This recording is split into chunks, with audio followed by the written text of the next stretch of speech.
우리가 아모스서를 묵상하고 있죠. 아모스서는 우리가 이전에 묵상했던 바로 전에 묵상했던 호세아와 같은 시대에 북이스라엘에서 선교했던 선지자입니다. 그래서 말씀의 결이 크게 다르질 않아요. 굳이 다르다면은 호세아는 하나님의 이 궁율과 인애가 주제이고, 근데 궁율과 인애를 아무리 베풀어도 이스라엘 백성이 듣지 않자 이제는 아모스는 공의와 심판이라는 단어로 우리에게 말씀하고 있어요. 그러니까 처음에 부모가 자녀에게 말할 때 뭐예요? 내가 너를 사랑한다.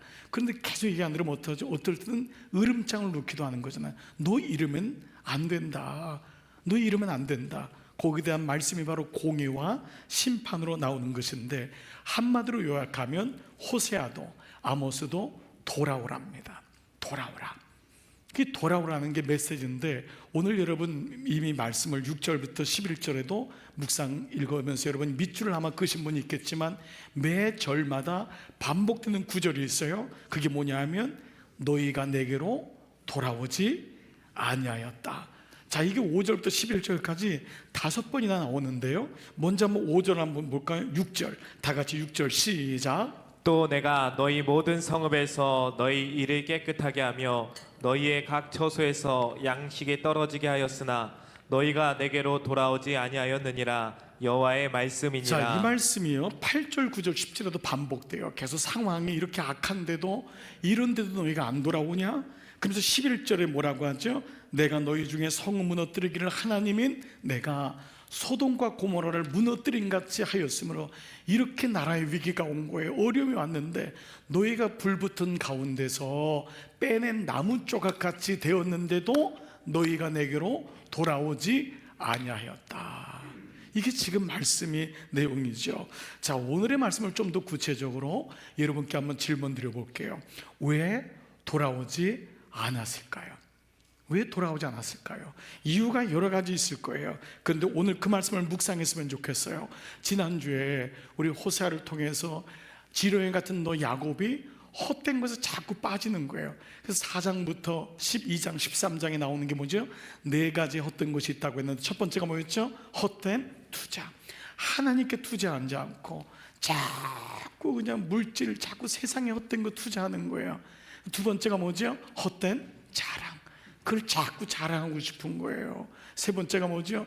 그 예배는 헛된 예배라는 거예요. 근데 이 앞에 3가지를 강화시키는 게 뭐냐 하면 인간의 헛된 고집임을 호세아가 말씀했던 것이죠. 지금 뭐 때문에 안 돌아올까요? 바로 고집 때문에.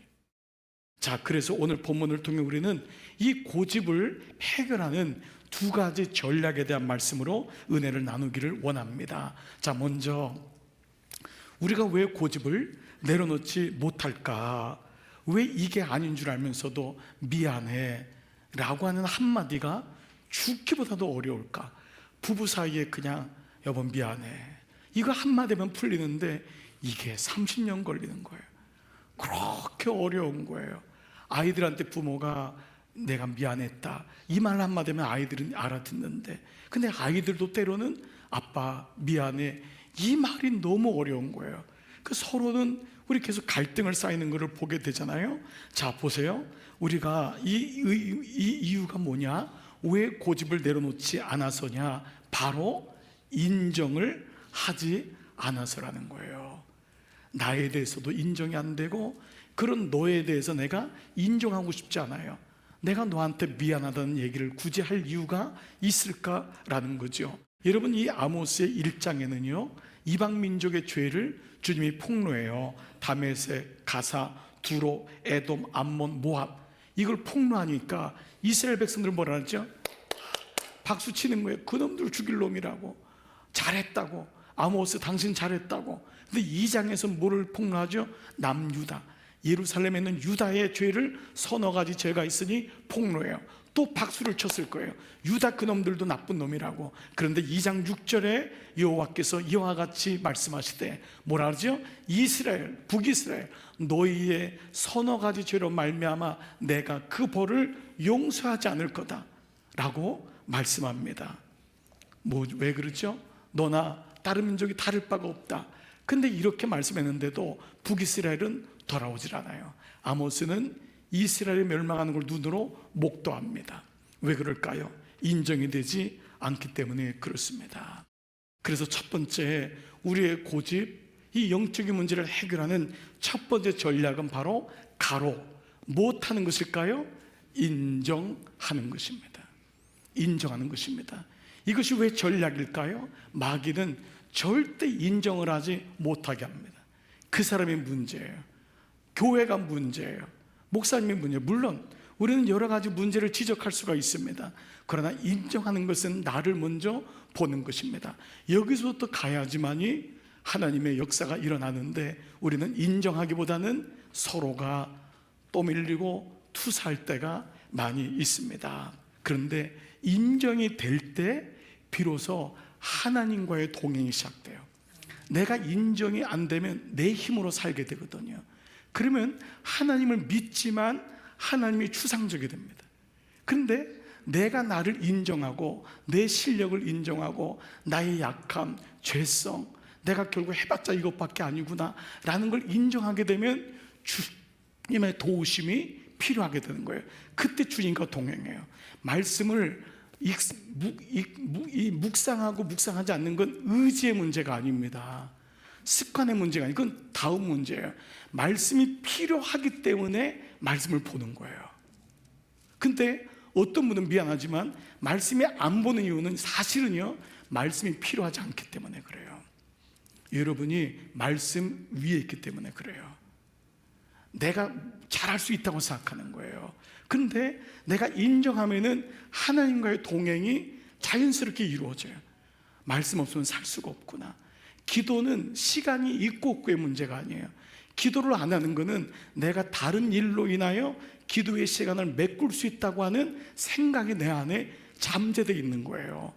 그렇기 때문에 기도의 시간을 끝까지 포기하고 나가는 것은 기도 없이 살 수 없다고 인정하는 거죠. 동시에 내가 인정되면 다른 사람이 인정이 됩니다. 내가 인정이 안 되기 때문에 늘 분노가 오는 거예요. 화가 나는 거예요. 근데 내가 인정이 되니까 다른 사람의 연약함과 다른 사람의 잘함도 인정이 되고 도움의 손길을 구하고 그를 궁일히 보는 마음이 있는 것이죠. 부부관계 다시 말씀드려볼까요? 여러분, 아내가 인정이 되십니까? 남편이 인정이 되십니까? 아이들이 인정이 되십니까? 인정은 영적인 부분입니다. 그래서 인정은 죄의 문제와 함께 삶의 문제에 있어서 너무도 중요한 전략이라는 것입니다. 오늘 이 아침 여러분 마음속에 recognize, 인정하는, 인정이 되는 역사가 일어나기를 축복합니다. 적용 질문해 볼게요. 여러분은 인정이 잘 되는 편입니까? 아니면 매사에 무슨 문제가 보이는 편입니까? 여러분은 배우자와 자녀를 볼 때 문제가 드러나게 보이십니까? 아니면 그 사람의 사건이나 상황이 인정이 먼저 되십니까? 부끄러운 승리라는 말이 있습니다. 승리는 있지만은 자기 힘으로 승리한 것을 부끄러운 승리라고 합니다. 인정하는 것은 절대 부끄러움도 실패도 아닙니다. 여기서부터 시작되는 것입니다. 인정하면은 길이 보이는 것입니다. 인정하면은 하나님의 도우심이 역사가 시작되는 것입니다. 그래서 나의 인정 선언문이 필요합니다. 나의 인정 선언문, 제가 7가지로 묵상하면서 한번 나눠보았습니다. 주님, 나의 죄와 잘못, 그리고 이 뒤에 있는 나의 고집을 인정합니다. 인정하셔야 됩니다. 두 번째, 주님, 제 고집이 장애물이 되어 주님과 동행하지 못했음을 인정합니다. 인정해야 됩니다. 세 번째, 주님, 제 고집이 편견이 되어 저를 가장 힘들게 하고 있음을 인정합니다. 이게 인정이 아니면 늘 불안한 거예요. 늘 힘든 거예요. 보채이 너무 심한 거예요. 무언가 막 그냥 거기 끌려가야지만이 되는 거예요. 네 번째, 주님, 제 고집이 배우자와 자녀를 가장 힘들게 했음을 인정합니다. 제가 인정합니다만 여러분은 아멘 하면 좋은데 아무도 대답을 안 하고 있어요. 다섯 번째, 주님, 제 고집이 감정이 되어 타인을 힘들게 했음을 인정합니다. 인정 안 하는 분들이 지금 있어요. 여섯 번째, 주님, 제 고집이 주님의 몸된 교회를 힘들게 했음을 인정합니다. 여러분 이거 인정하셔야 돼요. 여러분이 열심히 일한 것 때문에 오히려 주님의 교회가 힘들 수 있어요. 고집 때문에. 여러분이 다 병든 사람이기 때문에 교회에서 모든 갈등은 서로 인정하지 않는 두 사람이 만나는 거예요. 내가 뭘 잘못했다고, 그런 얘기했다고 무슨 문제야. 당신 인정해야 돼. 당신 잘못했잖아. 이게 늘 교회에서는 믿는 사람과 믿는 사람이 인정하지 못한 것, 인정하지 못함이 인정을 받아내려고, 이게 갈등하는 겁니다. 이게 참 교회가 가만 보면 단순한데 이게 영적 원리가 있습니다. 만약 중직자가 여기 걸리면 교회는 만신창이가 되는 것입니다. 7번째, 마지막, 주님, 제 고집이 결국 내 인생을 망하게 하는 주범임을 다 같이요 인정합니다. 여러분, 이스라엘의 이 어리석음이 우리의 어리석음 되지 않기를 축복합니다. 인정하는 것, 이것이 살 길임을 오늘 말씀하고 있습니다. 첫 번째 전략, 인정하는 것입니다. 이런 가운데 고집을 해결하는 두 번째 전략이 있습니다. 오늘 본문에 그것이 나와 있는데, 놀랍게도 두 장소가 나오는데 이 두 장소의 공통점이 돌과 연결되어 있음에 주목해 보세요. 4절 5절을 세 번역으로 한번 같이 읽어보겠습니다. 시작. 너희는 베델로 올라가서 죄를 지어라. 길갈로 들어가서 더욱더 죄를 지어라.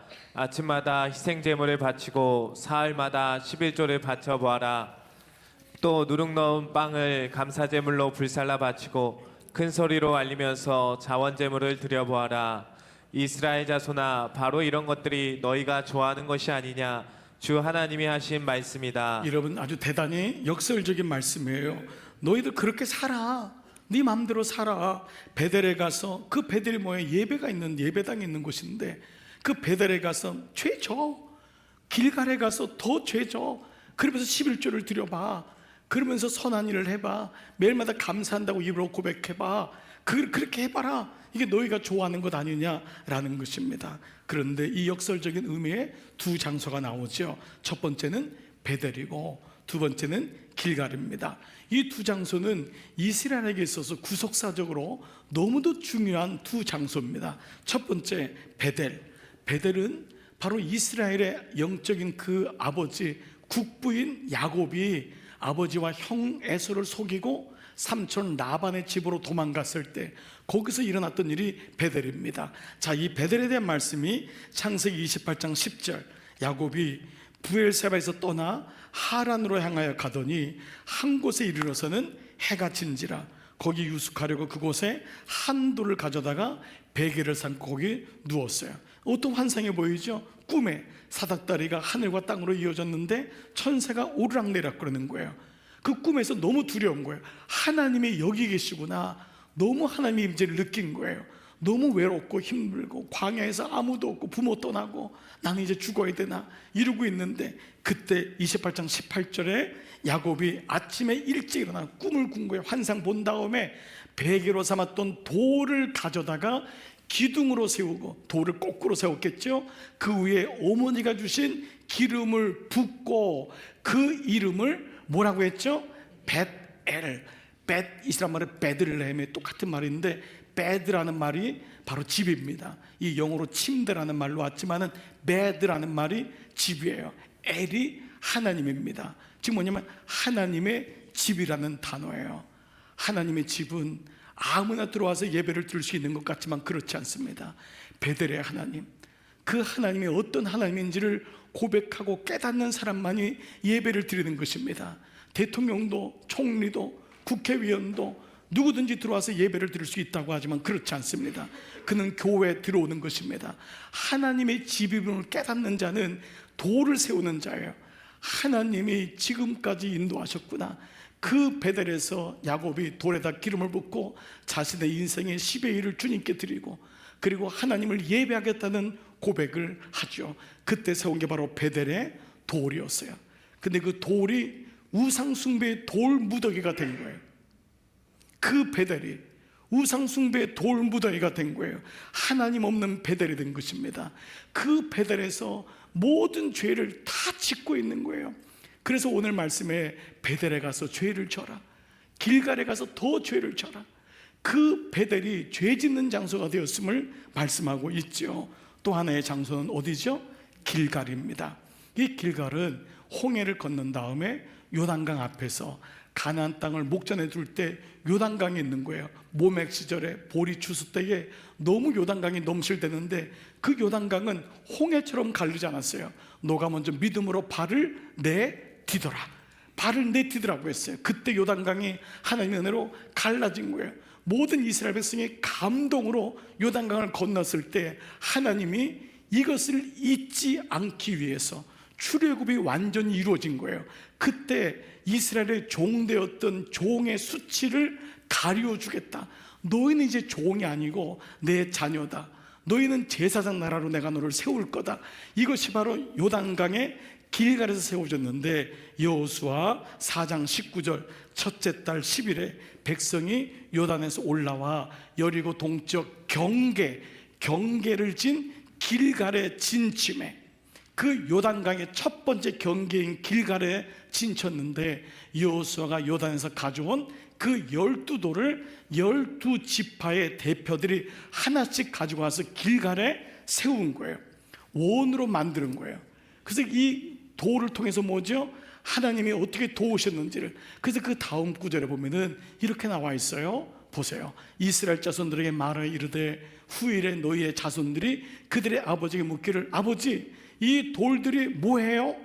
라고 물을 때 뭐라고 했죠?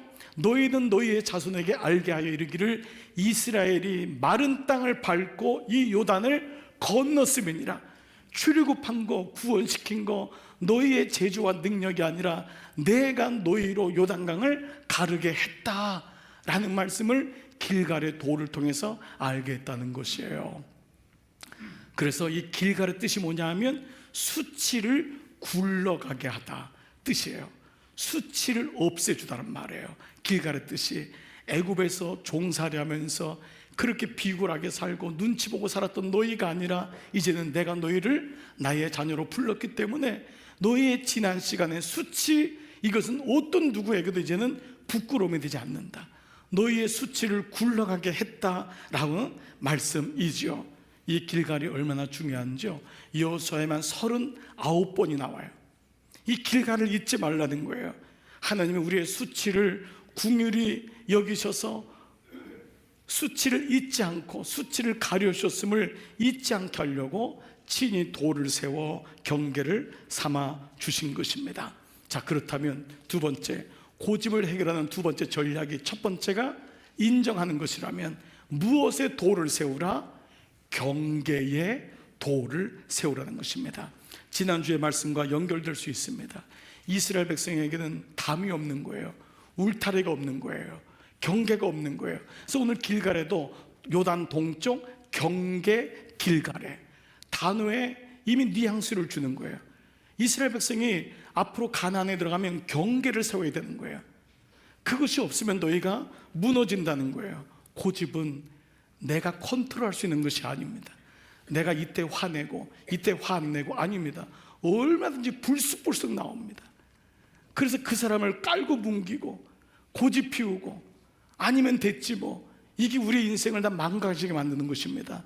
이걸 하려면 하나님의 도우심이 필요합니다. 그 도우심이 뭘까요? 바로 이 장치입니다.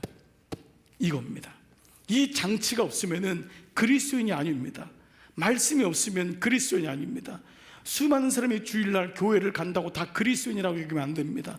어떤 무엇을 들어서 그리스도인이 아니라 말씀의 장치가 내게 있느냐, 이것이 바로 그리스도인입니다. 이 말씀이 없으면 우리는 강도의 구별이 된다고 말씀했습니다. 성도와 성도 사이에도 말씀의 장치가 없으면, 경계가 없으면 구별이 됩니다. 목사와 성도 사이에도, 교인과 교인 사이에도, 남편과 아내 사이에도, 부모와 자녀 사이에도 말씀의 경계가 있어야 됩니다. 육적인 정으로, 인간적인 정으로 가는 것은 오래가지 못합니다. 사랑하는 여러분, 적용 질문해 보겠습니다. 나는 나의 헛된 고집을 막기 위해서 어떤 경계의 돌을 세우고 있습니까? 나에게는 하나님이 없으면 살 수 없다고 하는 베델의 돌이 있습니까? 나에게는 길갈의 돌이 있습니까? 수치를 인정하지 못하고 늘 조작하고 부인하고 편집하는 그 마음이 있습니까? 내게는 말씀과 기도의 돌이 있습니까?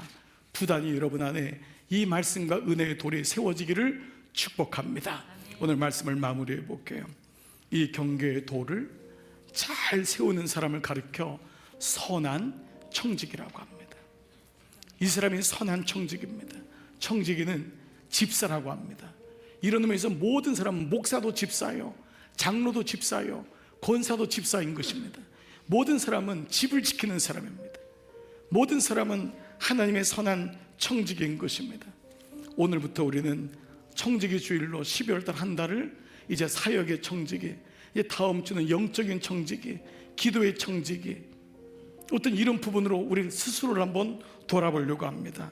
청지기는 주님께로부터 받은 것을 잘 지키고 잘 사용하는 것이 전제되어 있습니다.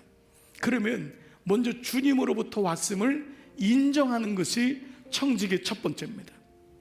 말만 청지기지 다 in my pocket, 다 내 거야, 내가 고생했지, 내가 애썼지, 이 마음이 나를 지배하게 되면은 물질에 끌려다니게 됩니다. 가게에 끌려다니게 됩니다. 사람에게 끌려다니게 됩니다. 애를 써야 됩니다. 물론 그렇지만은 우선순위가 세워져야지 오래 달릴 수 있고 건강하게 달릴 수 있고 잘 달릴 수 있습니다. 여러분은 여러분에게 주신 시간이 하나님의 것임을 인정하십니까? 시간이 하나님의 것입니까? 여러분이 주신 건강이 하나님의 것임을 인정하십니까? 여러분이 주신 물질이 하나님의 것임을 인정하십니까? 여러분이 주신 재능이 하나님의 것임을 인정하십니까? 이것을 인정하는 사람은 내 뜻대로 하지 않습니다. 주인으로부터 왔기 때문에 주인의 기쁨이 되고 싶습니다. 내게 주신 것을 사용하여 하나님의 기쁨이 되기를 원하는 마음이 있습니다. 이것을 가리켜 고집을 피우지 않는 청지기라고 합니다. 청지기가 고집을 피우면 안 됩니다. 모든 것이 하나님의 것임을 고백하고 그의 삶에 인정하는 모습이 있어야 됩니다. 그때 하나님이 그를 마음껏 쓰시는 줄 믿습니다. 또한 선한 청지기는 자기의 어느 부분이 약한지를 아는 사람입니다. 내가 어느 부분이 약한지. 어느 사람은 명예에 약합니다. 명예만 올라오면은 이게 어려워요. 시험이 들어요. 어느 사람은 자리에 약해요. 자리 때문에 교회에서 시험이 듭니다. 어떤 사람은 감정에 약합니다. 너무 감정이 너무 휩쓸려요. 어떤 사람은 기가 얇아요. 어떤 사람은 물질에 약합니다. 어떤 사람은 욕정에 약해요. 성에 약해요. 어떤 사람은 잡기, 도박이나 이런 투자 잘못되는 거 자꾸 이걸로 끌려갑니다. 어떤 사람은 술에 약한 사람이 있습니다. 여러분, 사람마다 다 약한 부분이 있습니다. 이게 더 좋고 이게 안 좋고가 아닙니다. 근데 중요한 건 약함을 인정하고 그 약함에 경계의 도를 세우는 게 중요합니다. 이것이 믿음의 훈련입니다. 주인에게는 예스하지만 주인과의 관계를 깨는 것에는 노라고 할 수 있는 그러한 마음이 필요합니다. 오늘 여러분에게는 이 길갈과 베델의 돌이 경계가 세워져 있습니까? 이스라엘 백성의 추락은 우리나라에게도 우리 교회에게도 우리 가정에게도 개인에게도 많은 것을 던져주고 있습니다. 하나님의 말씀 앞에 인정하고 자복하는 백성, 자복하는 지도자, 자복하는 부모, 여기서부터 은혜가 시작됩니다. 사랑하는 여러분, 여러분의 하루의 아침이 여러분의 죄와 연약함을 인정하는 데서부터 시작하기를 축복합니다. 그때 은혜가 분명히 흘러갈 것입니다. 두 번째, 반복적으로 죄를 짓지 않기 위해서는 경계를 단단히 세우시기 바랍니다. 말씀과 기도의 경계 부단히 세우시기 바랍니다. 여러분, 35년 된 목사가 여러분에게 이 기도 카드 한 자고 하는 것 유치하게 보입니다. 그런데 저 자신이 경계를 세우기 시작했습니다. 제 자신이 안 한 시간은 안 했다고 정직하게 표시하고, 제가 기도 못했습니다. 제가 말씀 목사인데도 못했습니다. 하루하루 경계를 삼다 보니까 제 삶에 돈을 쫓아갔던 제 인생에 하늘나라에 쌓이는 것이 무엇인지를 보기 시작했습니다. 사랑하는 여러분, 여러분은 무엇이 쌓이고 있습니까? 그 쌓인 것은 땅에 떨어지지 않는다고 했습니다. 세상의 어떤 것도 다 땅에 떨어지지만 말씀과 기도는 땅에 떨어지지 않는다면 이것만이 내 인생의 경계로 삼는 것 참 지혜로운 자입니다. 여러분의 인생에 베델과 길가를 베푸신 하나님의 은총에, 그리고 나의 죄임을 고백하는 하나님 제 잘못입니다. 제 죄입니다. 저의 불찰이었습니다. 제가 마음이 굳었습니다. 제가 용서하지 못했습니다. 제가 헛된 것을 구했습니다. 이 민족의 죄가 죄입니다. 대통령과 위정자들의 연약함이 저희의 연약함입니다. 이 백성을 궁유를 여겨 주십시오. 이 은혜가 이번 대강절 둘째 주 한 주간 동안 여러분의 삶에 함께 하시기를 주님의 이름으로 축복합니다.